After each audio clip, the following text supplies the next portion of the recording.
जय श्री कृष्ण देखंतु आपणकर जो ओडिशा पुलिस एसआई रो एग्जाम पाई जो सिलेबस रही केवल इंग्लिश आउ उड़िया देखंतु जनरल इंग्लिश पाई टोटल रही 20टा सिलेबस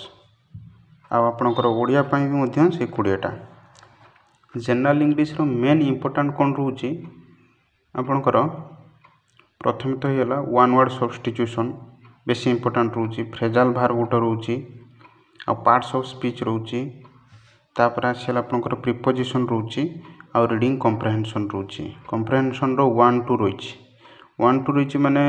गोटे शॉर्ट टाइप रो गोटे कॉम्प्रिहेंशन रोचे आ गोटे आपनकर लॉन्ग टाइप रो गोटे पैसेज टे रोचे। अच्छा तापर ओडिया रे देखिबा ओडिया रे भी देखंतु ओडिया रे तो आपनको प्राय सब जणा अछि ओडिया रे वर्ण शब्द गठन विपरीत शब्द समार्थबोधक शब्द प्राय तो बेसी आछि विपरीत शब्द आछि तापरे आपनकर कोन विशेष्य आसीला तापरे अशुद्धि संशोधन हेला तापरे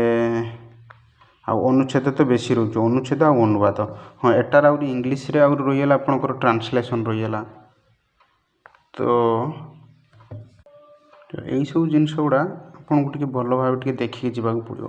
बेसिकाली देखिए जातु अनुवाद ओडिया रे अनुवाद अनुच्छेद आपणकर कौन है लोकवाणी भी किसी देखिए जातु अशुद्धि संशोधन आ रहा रूढ़ी किछि रूढ़ी पर आपणकर विशेष्य रहीगला समार्थबोधक शब्द माने समान शब्द विपरीत शब्द समार्थबोधक शब्द माने जो प्रति शब्द आपणकर कहउचंती। अच्छा तापर इंग्लिश रे से भाया इडियम फ्रेज तो प्राय बेसी पकाउछि बेसी आछि इडियम फ्रेज आउ आपणकर वन वर्ड सब्स्टिट्यूशन गला आउ कॉम्प्रिहेंशन आउ ट्रांसलेशन एथिको को आपण भल भाव करिक जानतु आउ तो बाकी सब सिलेबस रही सिलेबस को भी सब कंप्लीट करियार अछि किंतु बेसी मु जेउडा कहली ताको बेसी टिके प्रैक्टिस करिक जिबाक हबो एइथरे ही आपणकर आसुछि 100 मार्क रा आसुछि 90 मिनिट दोछि तो एइटा जदि आपणकर भल होउछि एटा पेपर 1 जदि पेपर 1 टा आपणकर भल होउछि पेपर 2 आ पेपर 3 ए दुटा भी भल हबो काहे कि ना पेपर 3 टा तो टेक्निकल पेपर होला जे माने साइंस पिला पकिथिबे किंतु पेपर 2 टा रहउछि हमर जीएस रहउछि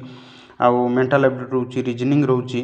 तो एगुड़ा भी आपको पढ़ा पड़ो किंतु एगुड़ार आम पेपर 1 रे जदि आपणकर 100 रु भल मार्क रही होउछि तो एथिरे आपनको टिके कहीं जीके रोची तो जीके तो भास्ट सिलेबस रही तापर मैथ रीजनिंग तो करदेवे किंतु जीके टा टिके भास्ट सिलेबस रही किंतु